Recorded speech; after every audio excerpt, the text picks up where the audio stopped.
Thanks, Steve. Good morning, everybody. My colleagues have laid out a very detailed plan, both about what is wrong and what the solution is. And I hadn't contemplated on what I might say, but standing here listening, I think the one thing we haven't mentioned clearly enough is just how important this is to the actual people back home. This is not just a political press conference. This is about people on the street and what they're faced with.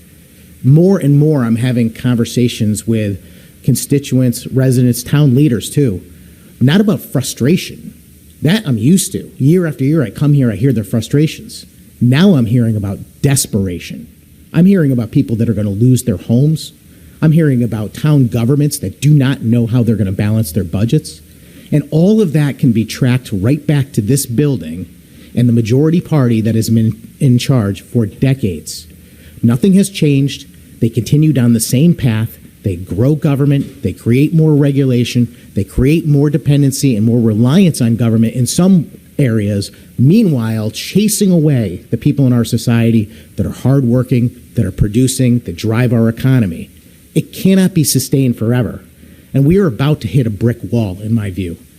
We managed to escape this tragedy a few years ago, sadly, because of COVID. The pandemic actually saved the Democratic majority and their financial planning in this state a couple of years ago. But it only delayed the inevitable, and the inevitable is upon us. We're going to have a giant problem.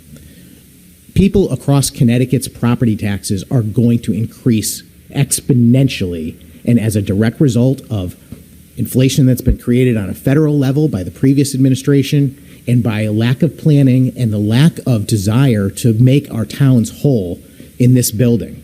And all of that failure to provide for our towns, meanwhile increasing unfunded mandates, is going to result in property tax increases that are going to knock people's socks off. I'm terrified of it. I'm talking to all of my town leaders. I'm very concerned. Our plan is a focus on changing direction. It doesn't even go far enough, in my view. The point, though, is that someone who is an adult has got to take control here. And I'm really just waiting for the people of Connecticut to realize that the promises that come from this administration are empty promises. Giving you $200 as a tax rebate is a way to deny what's actually happening, which is that there is a financial crisis afoot and somebody needs to take the reins and fix it. We're prepared to do that. I hope that the people of Connecticut will give us a chance.